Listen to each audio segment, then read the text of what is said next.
Oh, hey, come on in. Okay, I'm going to do what I did the last episode, and I'm going to light some incense because this is going to be another one of those slower episodes where I just take it nice and easy and chat with you. I just watched Johnny Harris's latest video, How the Mormon Church Made $293 billion, and it is bananas. Johnny Harris has been on the show before. I actually sent him a text and congratulated him and the team for doing such a freaking good job. And he was like, "Yeah, it was a big project." So I just want to react and reflect on this video, but also what it brings up for me, because it brings up a lot. I'm not gonna play the video and stuff. You can watch it. I'll link it in the description below, so you have some idea of what I'm talking about.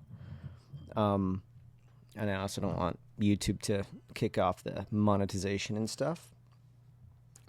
But this video should win an Emmy or something. I genuinely believe that. Hold up, got some flame here.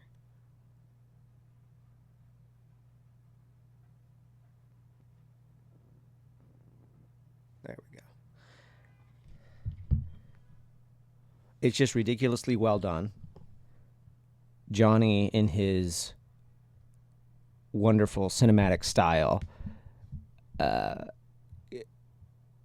does such a good job at the very beginning where he hooks you in with his own personal story. How he was born in the church and how he was made, and then also the discovery and the leaving. And what it makes me do, and again, I want to just give my reflections on it and also share some of my internal conflicts that I'm wrestling with at this particular chapter in my life. It's interesting because the more you're out of the Mormon Church, the more obvious it sort of becomes that it's not true. You know, the stories, the foundational stories, are quite out there.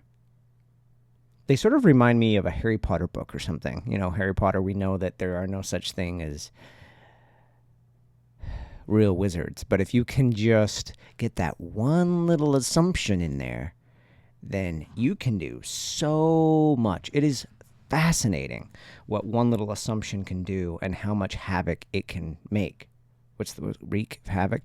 And I think that's one thing I want to wrap, or at some point in this episode, is talk about how it is still happening. Like how one false assumption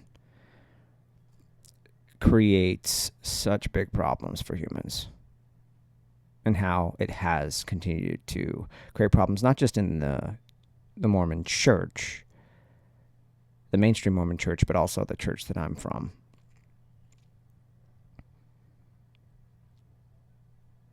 But it's just so fascinating that it is, again, the one faulty assumption being that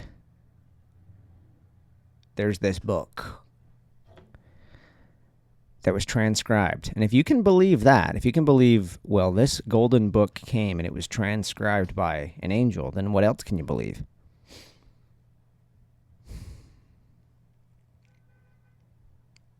Something that I think is worth pointing out is something that I've noticed with just storytelling in general. And I actually have been tweeting about this today.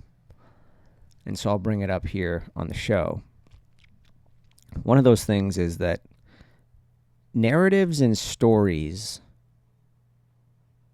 are not necessarily depictions of reality. That's not why they're there. Like, reality is so infinitely complex that you're having to make decisions based on what you're saying or based on what you're wanting to say and what you're trying to get across. So if you really boil it down,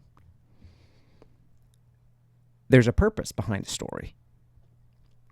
And when you realize that, it's sort of interesting. You look at a story like the Mormon Church and you're like, why was Joseph Smith saying these stories? And then it starts to be pretty clear if you just understand a little bit of human nature. So, for example, the very first story that Joseph Smith claimed is that he had this book that he translated. But of course, people questioned that. And so he tried to do these several things to validate that claim. He got witnesses, quote unquote, to sign. Now, of course, he chose the witnesses, and even some of those witnesses ended up betraying him because they had a falling out, which is also suspicious. But something that Joseph Smith was really slippery with is this revision of history. So he did this several times. One thing is there's the whole story of Joseph Smith seeing God and Jesus in the grove. And I hope I remember this because they're just going to put a pin in this. There's these same story elements have persisted through fundamentalist Mormonism. I was just talking to a friend that lives in the community that I left, and it's using the same elements. But Joseph Smith tells the story that when he was 14, God and Jesus came to him. What church should I join? Join none of them. And that gives validity, authority to what he's saying. Now, what I found later, when you're a Mormon, you think, oh, this just happened when he's 14. And everybody knew. So when he was 15, he was probably preaching or at least getting ready to, 16, 17, 18, 19, 20. But of course not. That's not how it worked. How it worked was after the Book of Mormon was published, and after there was a lot of pushback saying this is nonsense, there needed to be a story that gives validity. And so we came up with that story. And in fact, I'm going to tie this in. I'll just bounce around a little bit because the same pattern happened in Fundamentalist Mormonism. In Fundamentalist Mormonism, we have this story known as the 1886 episode, the 1886 revelation. And how the story goes is this is when the LDS Church was doing away with polygamy. And how the story goes is the president of the church at the time, John Taylor, was visited by Jesus and Joseph Smith. Joseph Smith after his passing. And essentially commanded John Taylor to set apart other men, choose them to continue the practice of plural marriage. To see to it that not a single year would pass without children being born under the new and everlasting covenant of marriage. That was the wording. And my grandfather believed that wholeheartedly. My dad believed that story so wholeheartedly that I exist. Like, it really starts to get into, and that's another thing I just love I got about this video with Johnny Harris. He is so good at showing the messiness because stories clean things up. And when you're in a fundamentalist Mormon church or you're in Mormonism particularly, what it starts to feel like is that the rest of the world is what is chaotic and messy. And so that sort of gives validity to your own story. The same was true in ours. But here are some elements that I found years ago. I haven't talked about this with a lot of people, but just talking to my friend who still lives in the community that I'm from, I'm gonna bring it up. I'm telling you, man, there's gonna be something that happens with my community over the next several years, because the people that seem to be the most skeptical, I guess not surprisingly, is the women. I'm noticing several women that still live in that community sort of using their voice. I don't know if this is a little bit of empowerment coming up from the, echoes of the women's liberation movement, or just other women showing that they can be and are fucking equals and are badasses. But I'm seeing women from my community poke a little through Facebook comments and things that they're saying, and even private DMs. But here's a conversation I was having, and this is somebody, again, that lives there, is stories are motivated, narratives are motivated, and you see this all over the world. Something I tweeted about as well, and you should totally check this out, is like, instead of trying to figure out if a story is true or not, the story is just the tip of the iceberg. Underneath it is motivated reasoning, it's incentive, it's all the reasons to say the story in the first place. So when you hear especially a world leader like Donald Trump or Netanyahu or Putin, instead of trying to figure out if what they're saying is true, assume that it is true, and then ask yourself who benefits from this story being true and who is dismissed. A quick and easy example of this is Benjamin Netanyahu. I've done a lot of deep diving on Israel-Palestine in the last 9 months. I mean, I quit my day job to go to the war zone and to film Hearts Unknown, which, if you haven't seen, I highly recommend it. It's my first capstone life work. I'll probably link it somewhere in the description, or you can go to heartsunknown.movie. And why'd I go? Because it's a major conflict, and I have friends on both sides that are caught up in the conflict. And so I went to see and talk to real people that are dealing with it. But I've noticed how Benjamin Netanyahu, when he speaks, when he storytells, again, you have to sort of step back and not say, is this true? Did the Bible do this? Did it do that? But like, who benefits and who is dismissed? And obviously, who benefits are Israelis and Jewish people and basically his agenda. And who is dismissed are the people that he's trying to kick out of his land, or the land. By the way, I meant to say this at the very beginning, but if you're brand new and you're still, and I haven't said who I am, my name's Calvin, also known as Cultured Boy. I have 44 siblings. I grew up Fundamentalist Mormon, and I left everything a few years ago to start my life completely over. Hardest fucking thing of my entire life. And I'm still working through some personal things with it as I'm talking about it more. And again, I'll save some of that at the end, because I want to share these story elements that I've noticed between Joseph Smith and also Fundamentalist Mormonism. Again, stories are for a purpose. They accomplish something. And one thing I noticed so the people that were sort of Joseph Smith's main pokers, or saying that he was not telling the truth, were other Christians, or disaffected Christians at least. Like, they didn't believe that the Catholic Church was the end-all be-all. But they were, again, disaffected Christians that didn't fully believe him. And if you look at the story of the grove, of the first vision of talking to God and Jesus, first of all, look who he's talking to, God and Jesus. The people that disaffected Christians that are looking to believe in something that they would want you to talk to, that they already believe in. And then, of course, the story points to Joseph Smith.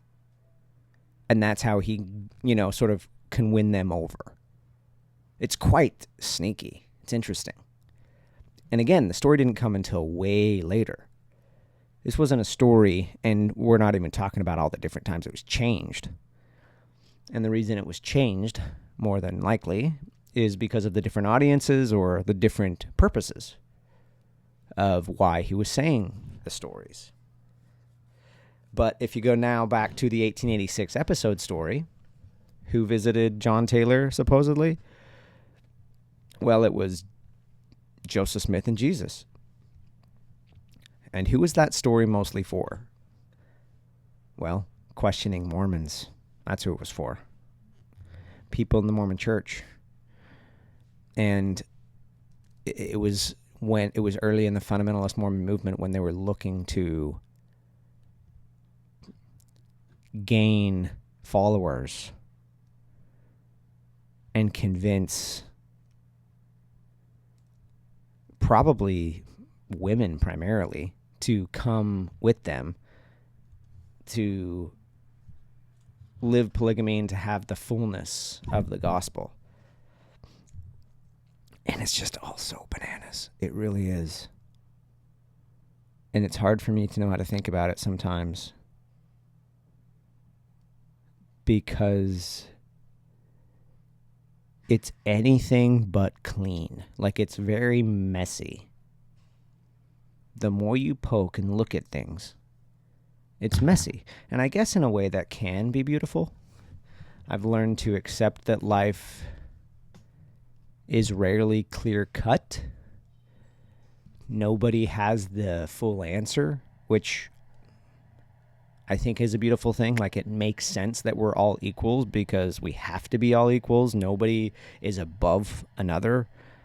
And so when somebody comes and claims, hey, I have all the truth and come bow to me, which was sort of the sentiment of Joseph Smith and certainly the sentiment of many prophets in fundamentalist Mormonism since then, you sort of realize, no, you don't. No, you don't, bro. Let's sort of kick the pedestal down. But there's aspects of this that really upset me. And I was just talking about it with my friend. The aspect that upsets me is I'm not against the people of Mormonism at all. Like, the people that live it. I'm not against my family. I'm not against my ancestors. Because if you look at the kind of people that a story like that would attract, you could say naive people, if you're going to be less than generous. But I think a fair thing to say would be very sincere people. Very good-hearted, genuine human beings. Mormonism is full of that.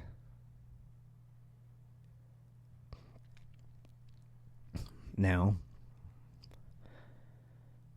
it also gets tricky. That's not to downplay people that are actively causing harm, and that happens too. But when somebody's completely genuine, it sort of breaks their brain if you're going to poke and go against the story a little bit. Because life is already difficult and hard enough as it is. Just give me the path and let me follow it, and let me be a good person, a good man, like live in my kingdom, or a good wife, a family, kids. It all sounds so good. And I think this is also the part that bothers me. It bothers me because it, certainly when it goes to the fundamentalist side, but the thing that the Johnny Harris video shows, too, is how deliberately this is all crafted. And what's really fun for me, I should also say this while I'm talking about it, what's really fun for me as a fundamentalist, Mormon, growing up fundamentalist Mormon. In the video, Johnny Harris talks about how the Mormon Church could see themselves losing membership and how they needed to rebrand themselves in different ways. And he had to do a ton of research to uncover that fact. And in fact, I'm going to say something that if there are any other fundamentalist Mormons on here, please comment and validate if this was very clear to you. We fundamentalist Mormons knew it so clearly that the Mormon Church was changing things.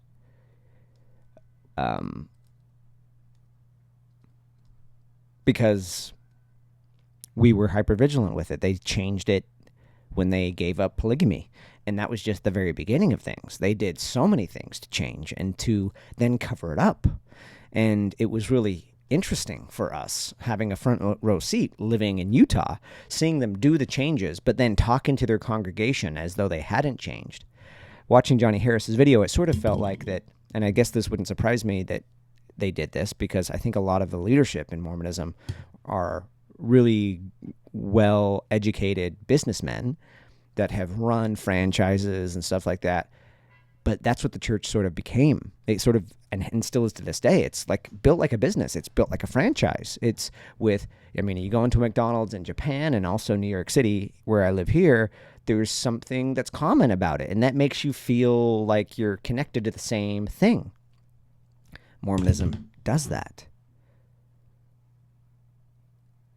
But again, it plays on things that are so human. And when you're in it, it feels extra unique and special to this. Like the emphasis on family values.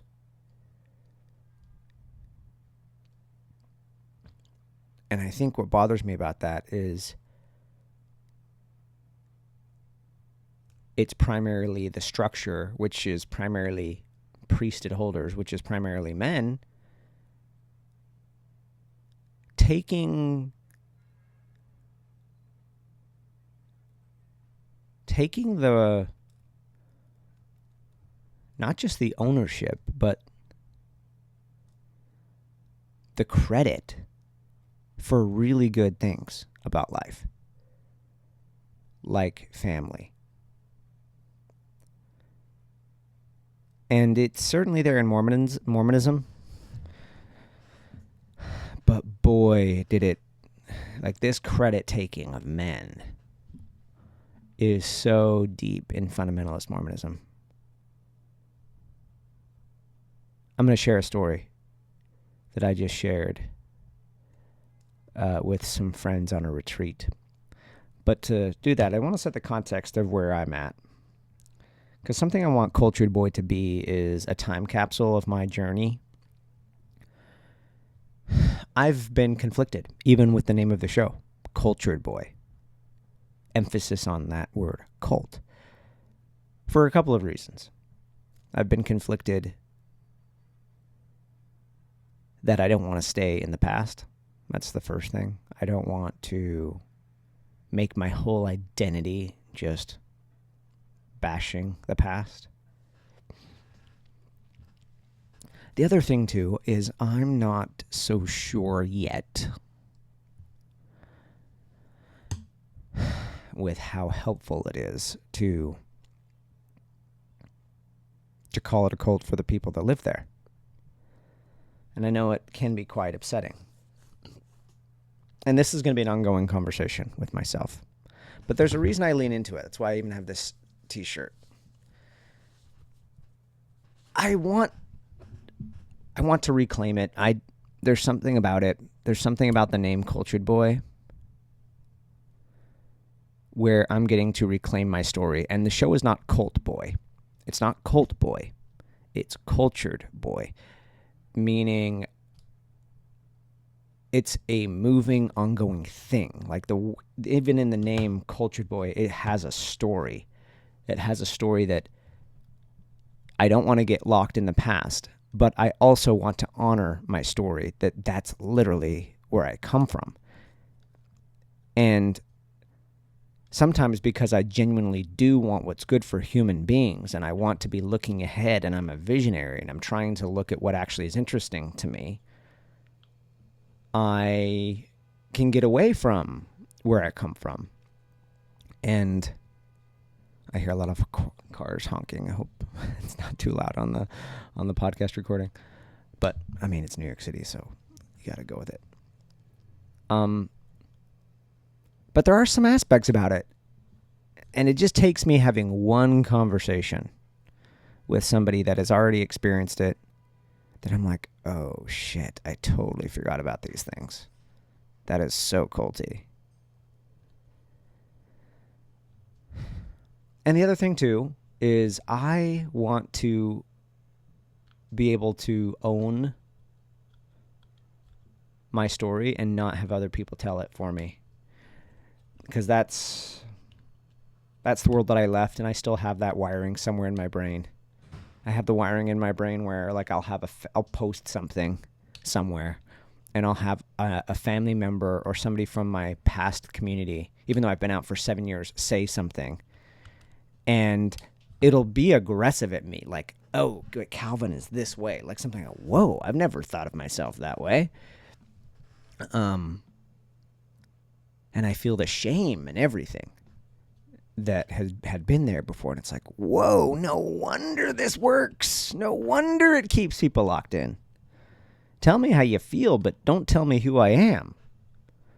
You know, that's for each of us to decide. And that's sort of why I want to keep the name Cultured Boy, not to be spiteful for anything, but I genuinely feel that way.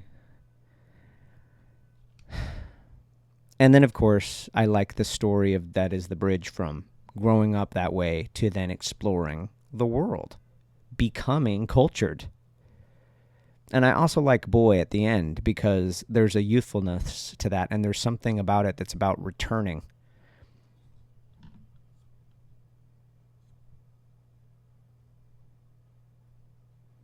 It's so paradoxical because in a way I wouldn't be born without the church. It literally happened because of people believing in a story that I now believe is nonsense. I've worked on some of this in therapy and in talking to friends, and something that's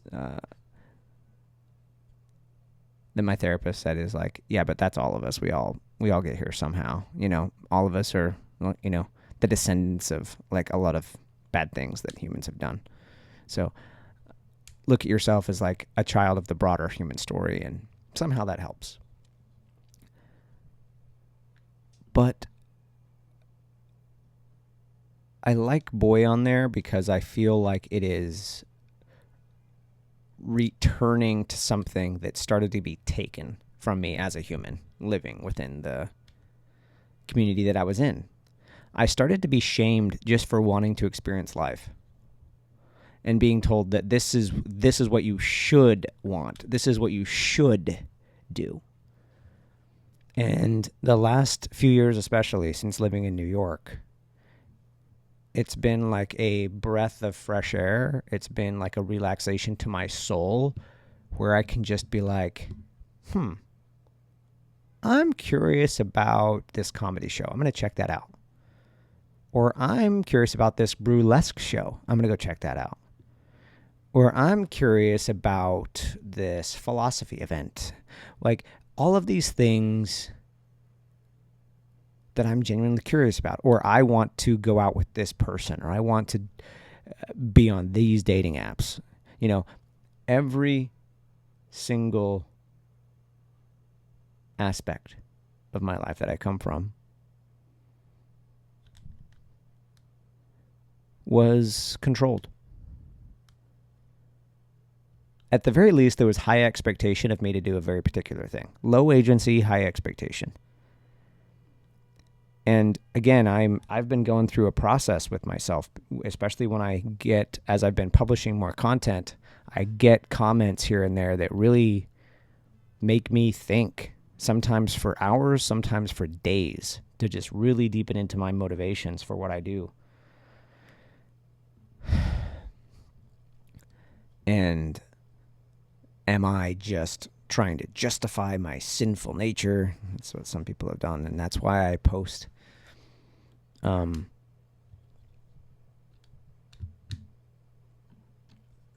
I don't believe that. I believe that that is what they might think.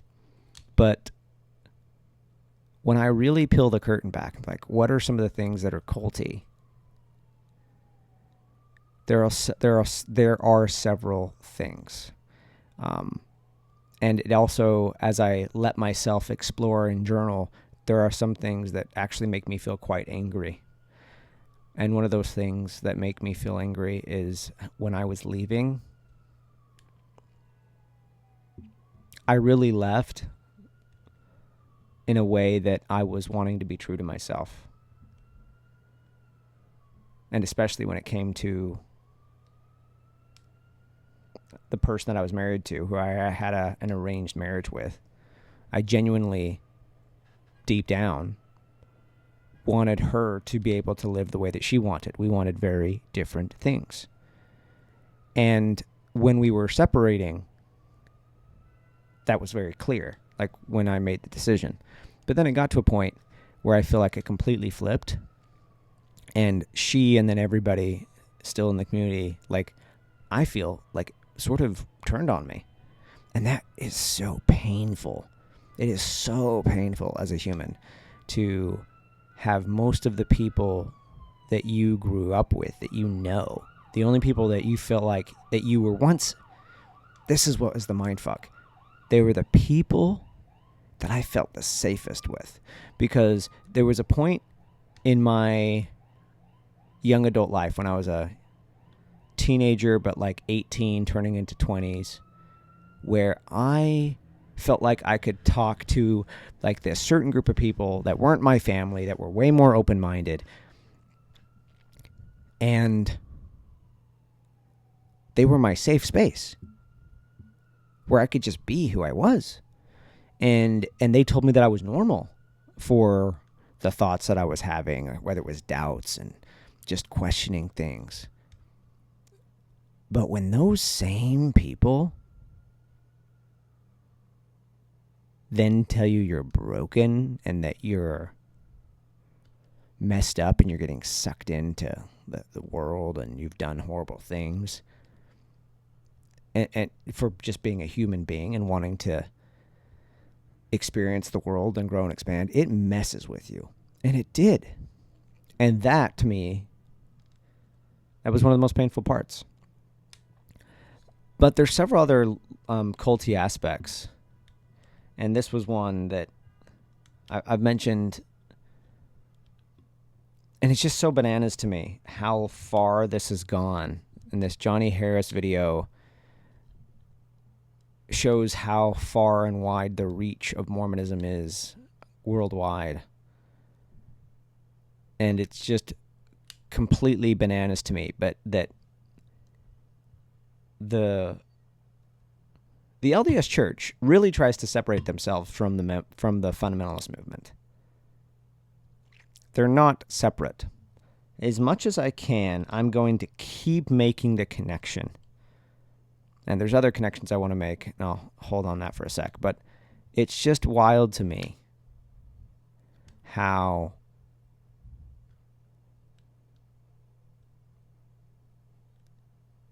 not only did they reject their own people, they did it in a way that was quite painful. They cut people off for continuing to live polygamy, but continuing to live a principle that they taught them they should live to get to heaven, to get to the highest heaven. And so Mormonism and fundamentalist Mormonism has, and this is something that is one of the most sad parts of it. It's not talked about enough, even among the people that experienced it, is this deep rejection and betrayal. There's deep betrayal of humans against each other.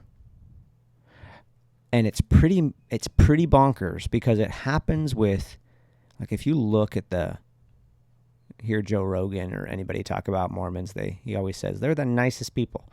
When you hear what the reputation is of most people, that these are some of the nicest people, and then they reject their own. It's like learning about an animal that looks beautiful but eats its own babies. Like, it's so weird.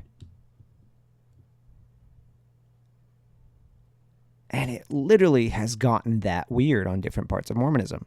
If you look at the Mormon Church, rejecting its members for continuing to live the way they wanted to live. There's things in the work of Jesus Christ, the one that I'm from, and then if you look at Warren Jeffs' church, literally families got separated.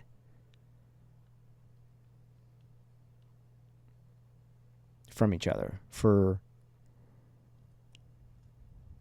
various different things, but for the husband, the father of the household, to need to repent. So there's this intense rejectionism within Mormonism that is not discussed. And it is so painful. It was painful as fuck for me to leave willingly and then be rejected in a way. I can't, like, we're wired for community, man. We're so wired for it. And to have your own family and the things that you love most turn on you, that messes with you. And you want to get it back. So what do? Well, you tell yourself a story.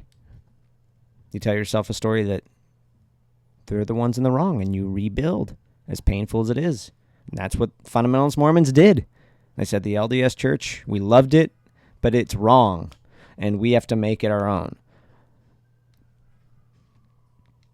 And what is bananas to me is seeing the patterns continue, because human beings, if they don't change the pattern, like I've been learning more about, what's the word, like changing generational traumas and stuff like that. And I don't know how much like doing things differently is like actually changing, like in a metaphysical or spiritual sense. Like some people believe that, but even on a practical level, making decisions and just choosing to do something different literally changes the pattern. Like me deciding to not follow this path, I mean, it's going to certainly affect any other, like if I have any other kids, it might even affect the kids that I already do have that are from the community because I don't live there, let alone if I have other kids. So that changes things.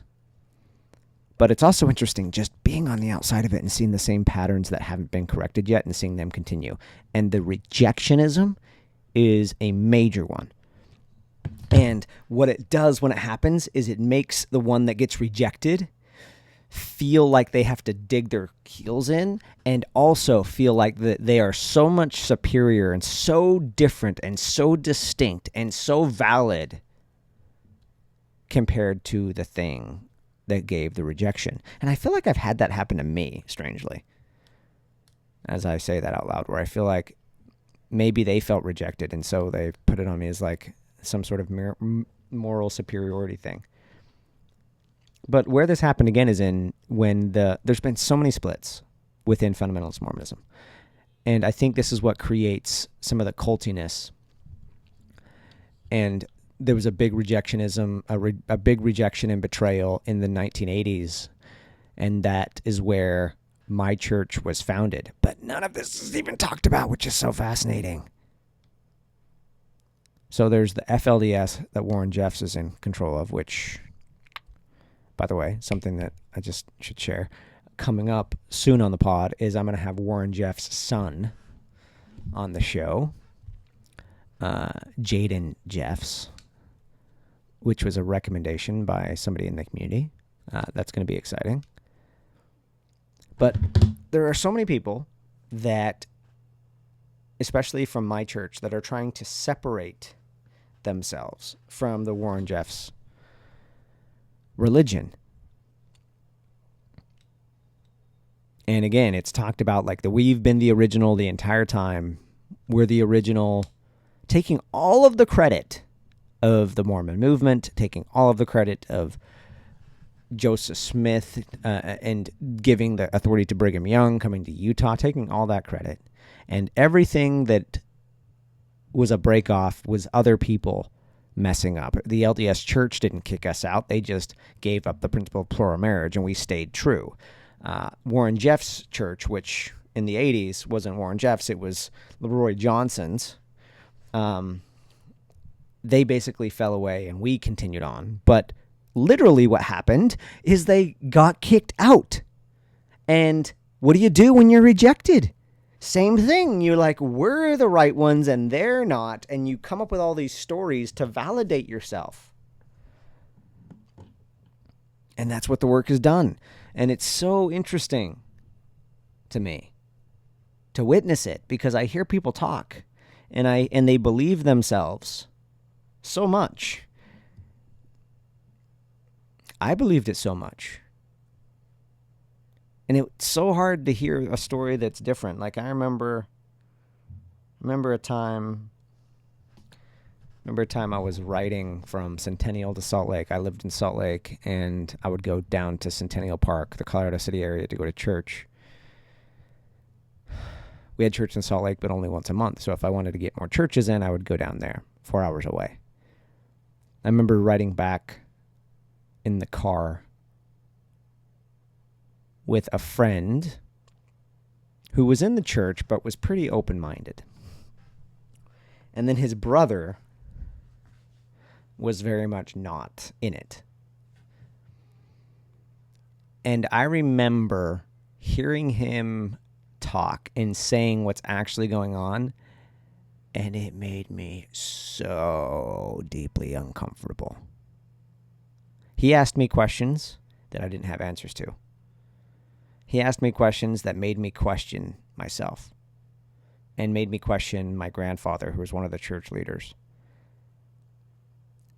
And it was so uncomfortable just to consider it that I pretended to fall asleep. I pretended to fall asleep in the back of the car so he'd stop talking to me. He was sitting on the front shotgun. I was the only one in the back, and I literally pretended to fall asleep so I didn't have to face it. So I know what it's like. It's so fucking painful to have your worldview shattered. And so again, just connecting it back to this Johnny Harris episode that he just unleashed. As somebody in fundamentalist Mormonism, it's just wild to see how much of an effect this movement, this human movement, sparked by this human Joseph Smith actually created. Something that I was going to say a second ago that I was telling friends at the retreat. I went on this retreat. It was freaking beautiful. I unplugged from the world. And we had delicious farm fresh food that was sourced from the local area. And right before we would eat, the chef would come out, and his wife was also a chef, so it was like a couple duo, and they would also have other service staff with them. And it was beautiful because they would tell us exactly what the dish was, how it was made, why it was made the way that it was, where it came from, and it really, really added to the experience of the food. And then we got to show our appreciation to the waitstaff.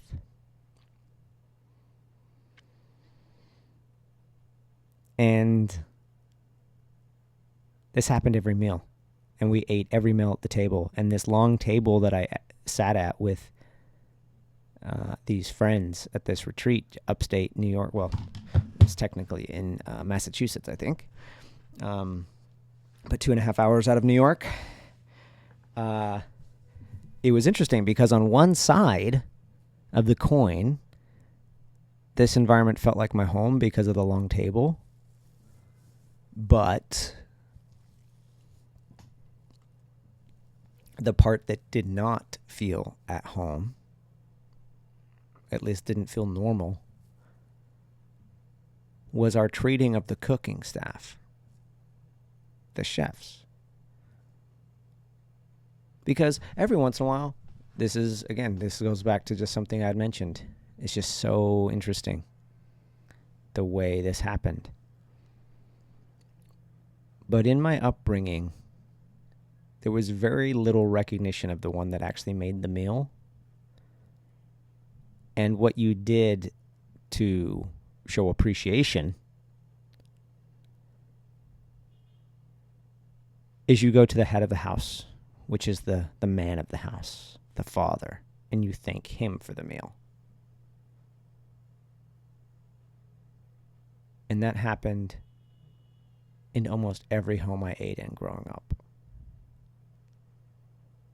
You didn't thank the person that cooked the food.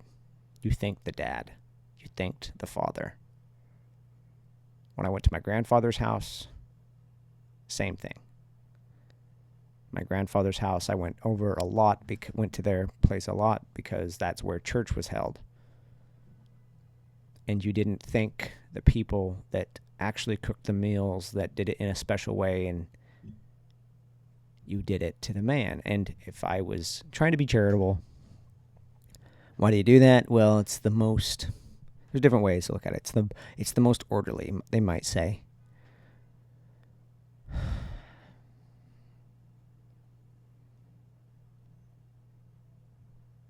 They might also say that, well, because he did his part, we wouldn't be here without him, or he paid for it. But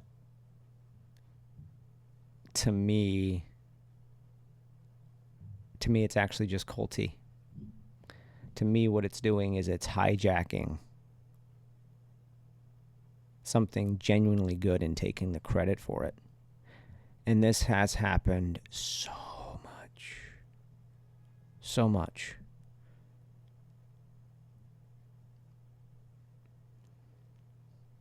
In my upbringing. I remember somebody that was new to the community once when I had moved to Centennial.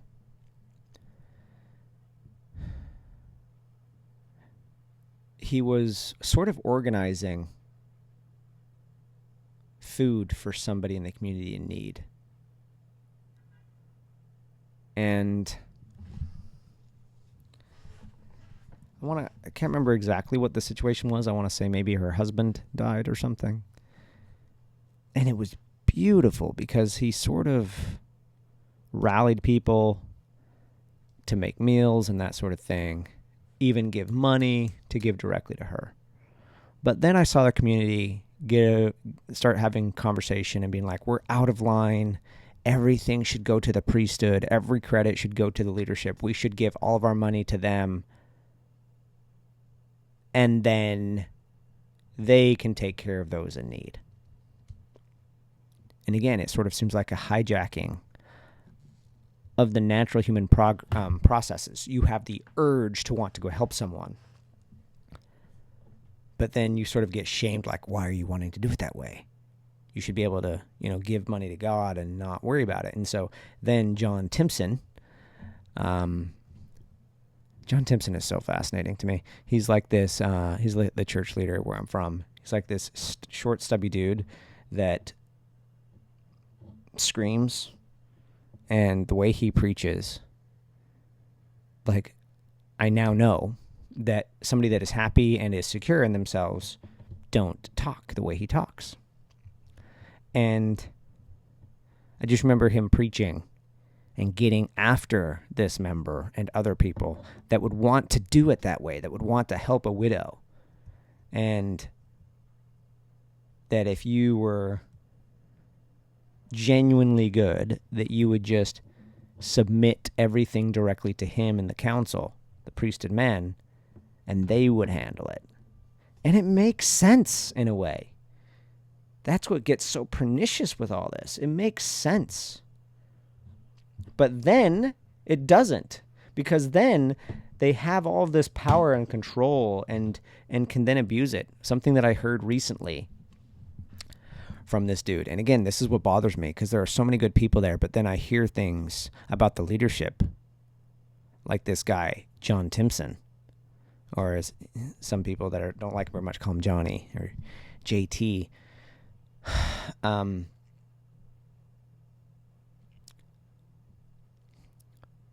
Well, to tell you what he said, it also connects to something else that's a pattern within Mormonism.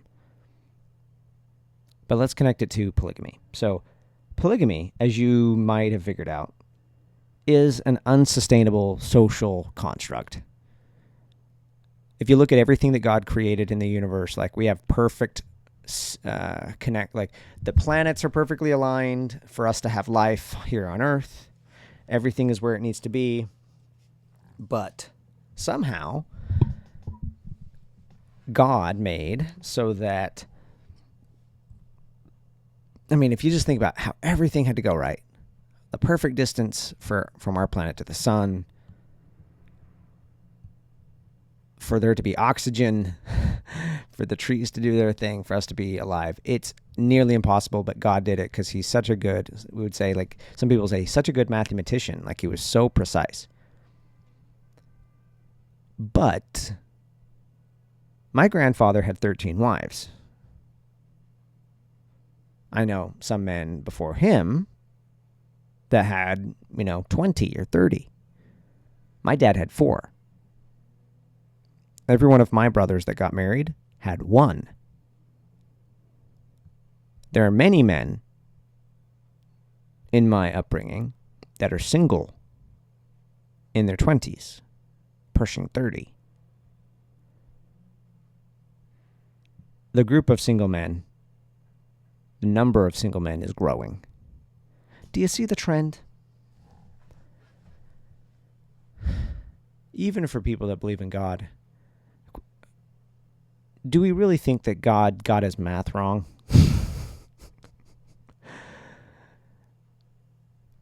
What's more likely, that God got his math wrong, or that Joseph Smith made up a story or two? That a human being made up a story or two, especially something that would very much benefit him, and if he didn't come up with the story, would be very detrimental to him. But here's, again, a very culty thing that Joseph Smith did, that Warren Jeffs still does, and that John Timpson is doing. And I know that this is, if there's anybody from my community that hears this, me saying all those 3 names together, it's very triggering. But I believe it, so I'm going to say it. I talked about this on one of my other episodes where Joseph Smith was so good at this. He would, I think the word I used in that episode was context switching. So when something bad happened, he would have a story like, I'm the prophet, this is where we're going. He'd set a vision, like we're creating this bank, we're going to go here or there. Inevitably, reality smacks you in the face. And reality is always going to smack us in the face. Reality is undefeated.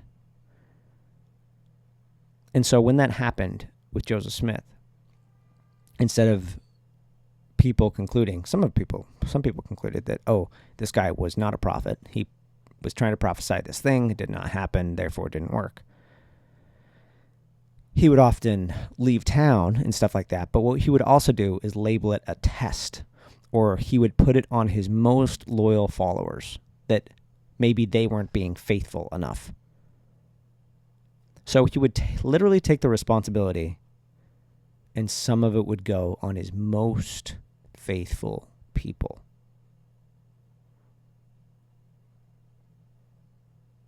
A few weeks ago, I was in Colorado City, and I was in the park that's there.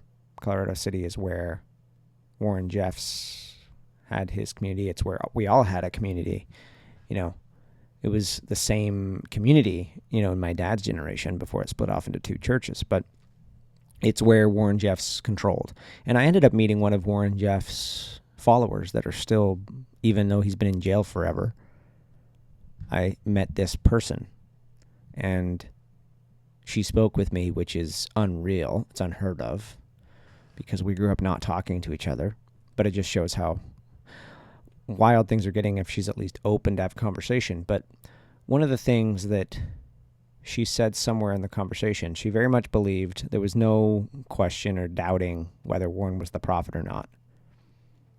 But she made some comment that was really sad. It was something along the lines of the people not being faithful enough, and that's why he's not out of prison. Same pattern. He told the story that he's a prophet, that he's going to be released. She made some comment too, like he didn't really do anything, and the things that he did do, it was all, it would take less than 6 months for him to account for it. So the reason he's not out of jail is because of the people, that the people of Colorado City, of Warren Jeffs' church,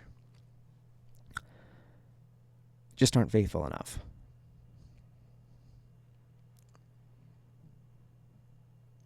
Polygamy is a thing, right?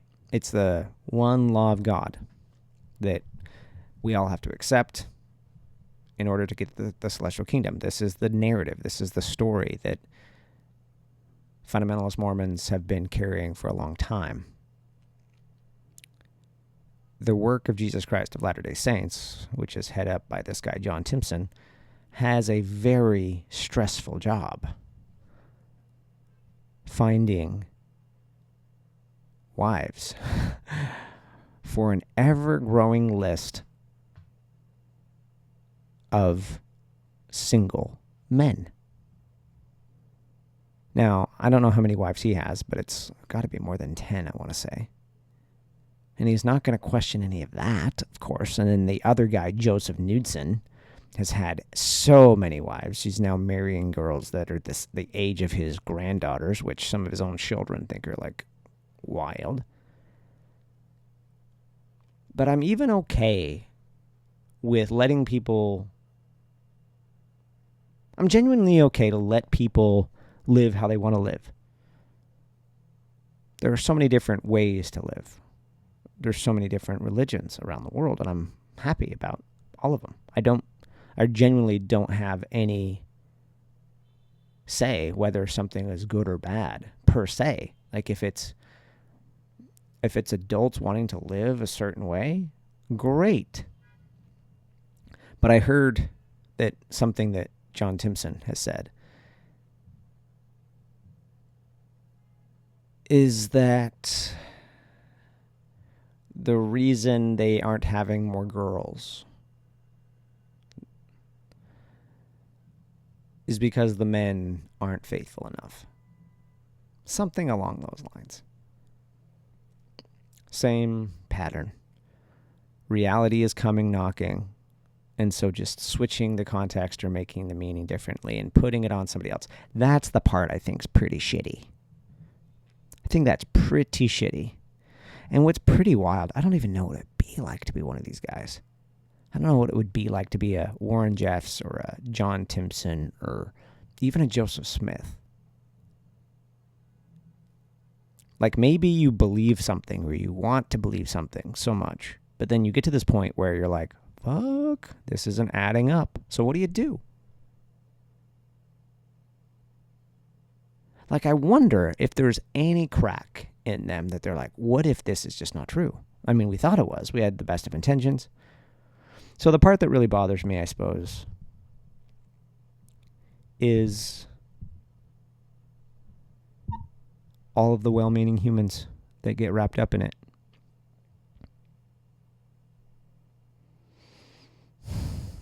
And it's so wild because there's so much good around it.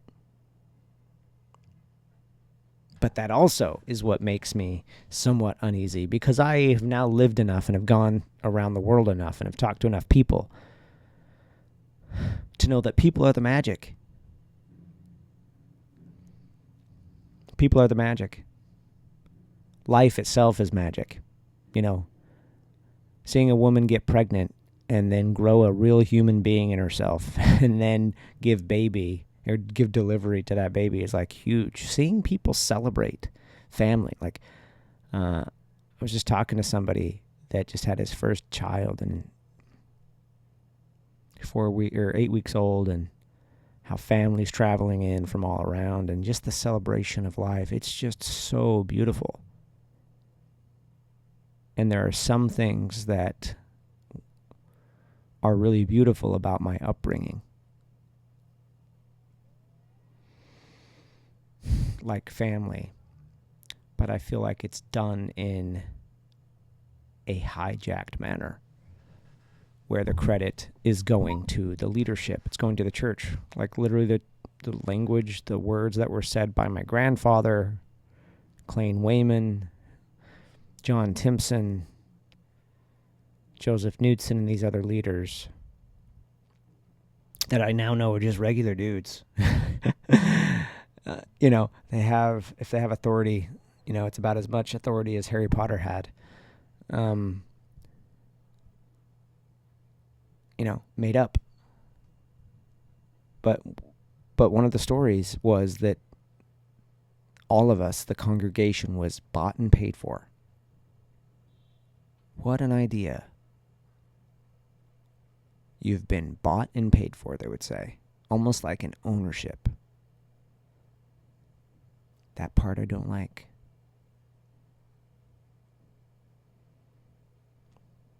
And so this is where I'm at. Like, I'm in this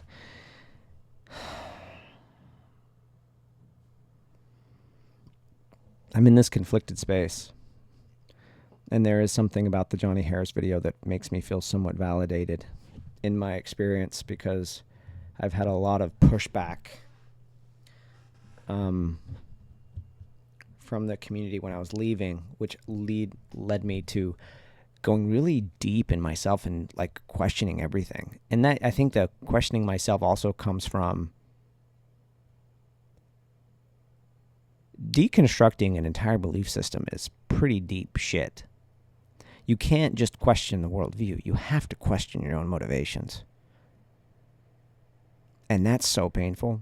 I remember when I was first questioning it, I had to, when you're a fundamentalist Mormon and you're questioning everything, first of all, it's really interesting because you can notice that all the other fundamentalist churches are wrong. Warren Jeffs' church was obviously wrong. The Allred group was obviously wrong. The Barlows were obviously wrong. The Kingston group was obviously wrong. The Mormon Church even was obviously wrong. We had the right one. But if you are in Warren Jeffs' church, the Mormon Church is obviously wrong. The Centennial group down the street is obviously wrong. The Kingston's obviously wrong. If you're a member of the Church of Jesus Christ of Latter-day Saints, the regular Mormons, you knew that all the fundamentalists were obviously wrong. And you had a story as to why each one is obviously wrong. And this was something I noticed when I was questioning. And I was like, it was so unsettling because I was like, wait a minute. What if I was born in one of those other ones? What would I be saying about ours? It's pretty clear I wouldn't be having the very best thing. So why am I saying it then? Why are they saying it? Why are they saying it? Why are they saying that their church is true? Is it because it is true? Do they really believe it? Or is it some sort of confirmation? And so needing to question those things and like, why am I wanting to confirm this? What's the need? And what if I'm wrong?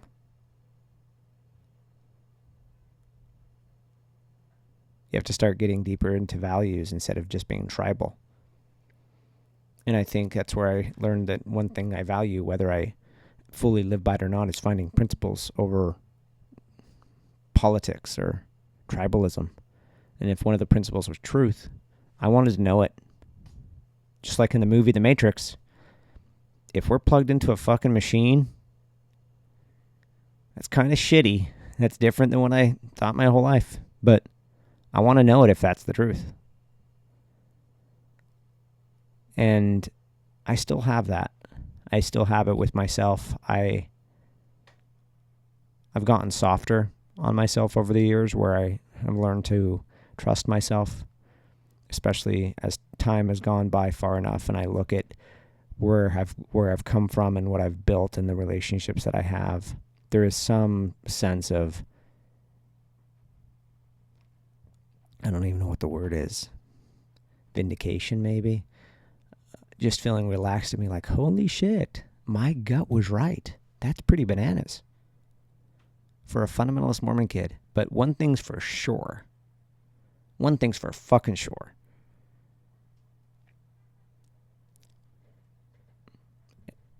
And this just gives me respect for that version of myself. Is he put skin in the game. That version of myself put fucking skin in the game. He put his actions on what he believed. And I think if somebody does that, I honestly can't help but respect them, even if they're very religious. I've gotten to this place where I don't really care what somebody believes. I care way more about why they believe it. Like, how'd you get to it? What does it do for you? Because anybody can come up with all of these stories as to why their thing is true. And that's also such an unsettling perspective that I gained. And also interesting. It's both unsettling and interesting because I see people do it all the time. And they don't even realize they're doing it. They think they're saying the truth. But what they're doing is speaking the motivations of their own biases, of why their political party is right, why their church is right, why their country is right. And I don't know, I think it'd be useful for us to peel the layers back a little bit and check our motivations as to why we believe anything that we believe.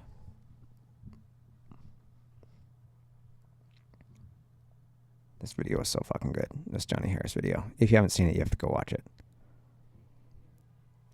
I think I'm going to wrap this right here. Thank you for listening. Thank you for watching. I want to keep this as a dialogue going. I've been connecting more and more with people in the cultured community. So if there's any particular aspect of this conversation that you find particularly interesting, I would love to hear it. And I'm going to do more stuff like this, and I'm also going to do more stuff that is following my curiosity. I think the thing I want to come down to with, again, the name Cultured Boy and everything else is I just want to own it. I've had so many people in so much of my life tell me who I was, why I was even born, what I should think, what I should want, and where I'm going. And of course, I've had those same people be upset when I say the word cult and stuff like that. But one thing that is undeniable is I was given a script, and I think this connects to anybody listening to this right now. Whether you grew up Mormon or any religion, this is somewhat of a societal thing. We're all given a script of some kind. The script of this is what you're supposed to do. This is how we live. This is how we get to where we want to go. And the truth of the matter is, in all these years of human history, nobody has it quite figured out yet. That is both terrifying and exhilarating. And because nobody has figured out, that's how people like charlatans can pop up, like Joseph Smith or John Timpson or Warren Jeffs, and can tell people that I have this authority. By the way, I'm going to get poked. And so I'll just say, fuck it. If I'm poking you. Like, nobody is telling you to follow me. In fact, if you are following me and this was offensive, I mean, you can unsubscribe. Like, it's a free world. You don't need to follow me for nothing. I just want to have a place where I can express myself. You know, something I didn't have growing up, where there was not a space for it. Like, quite literally, the doubts couldn't talk about. Couldn't let people know you were questioning. So that's where I want to stand. I want to both own it and also be like, yo, this is just my expression. You can take it or you can leave it, and I'm not going to make you do one thing or the other. But let's keep the conversation going. Thank you for listening. Thank you for watching. Please subscribe if you haven't. Give it a like.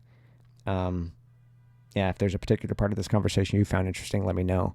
I'm super excited to talk to Jaden Jeffs coming up. I don't know if that's going to be the next episode, the one after that, but it is going to be coming up very shortly, so stay tuned for that. And I'm also going to be doing some other episodes with other YouTubers as well. So thank you so much for listening, and trust your discontent. Stay hungry. Stay curious.